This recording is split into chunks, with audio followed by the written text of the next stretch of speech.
क्या आपने कभी किसी बेजुबान माँ को अपनी मौत के सामने बेबस होकर रोते देखा है? इंसान तो चिल्लाकर अपना दर्द कह देता है, लेकिन ये गौ माता ये सिर्फ मौन होकर सहती है। रामू के आंगन में सालों से बंधी नंदनी आज बहुत रो रही थी। उसने दूध देना क्या बंद किया। स्वार्थी रामू ने उसे चंद पैसों के लिए कसाई के हाथों बेच दिया। नंदनी अपनी बड़ी बड़ी आंखों में आंसू लिए रामू को देख रही थी, मानो पूछ रही हो, क्या मेरा दूध पिलाने का यही सिला दिया तुमने?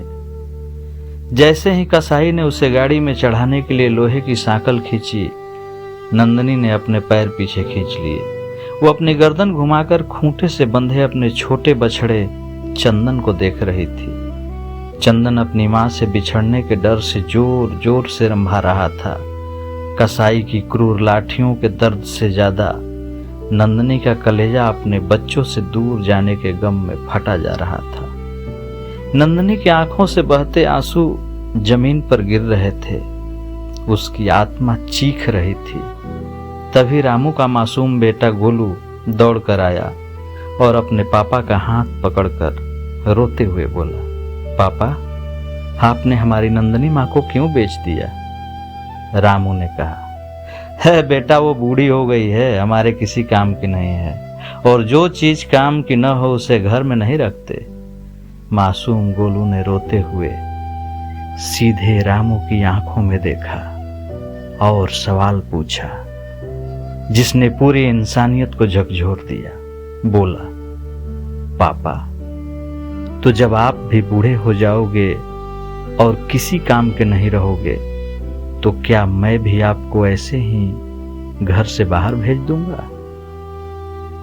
बच्चे के इस कड़वे सवाल ने रामू के कलेजे को टुकड़े टुकड़े कर दिए।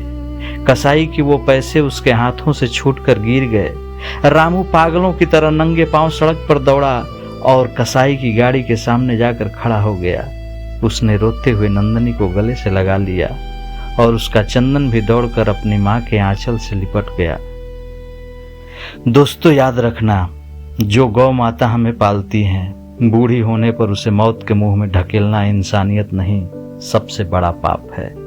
अगर नंदनी का ये दर्द और इस बच्चे का सवाल आपके दिल को छू गया हो, तो कमेंट में जय गौ माता जरूर लिखना और आपके अपने चैनल दिल से अमित को फॉलो और सब्सक्राइब जरूर करना। धन्यवाद।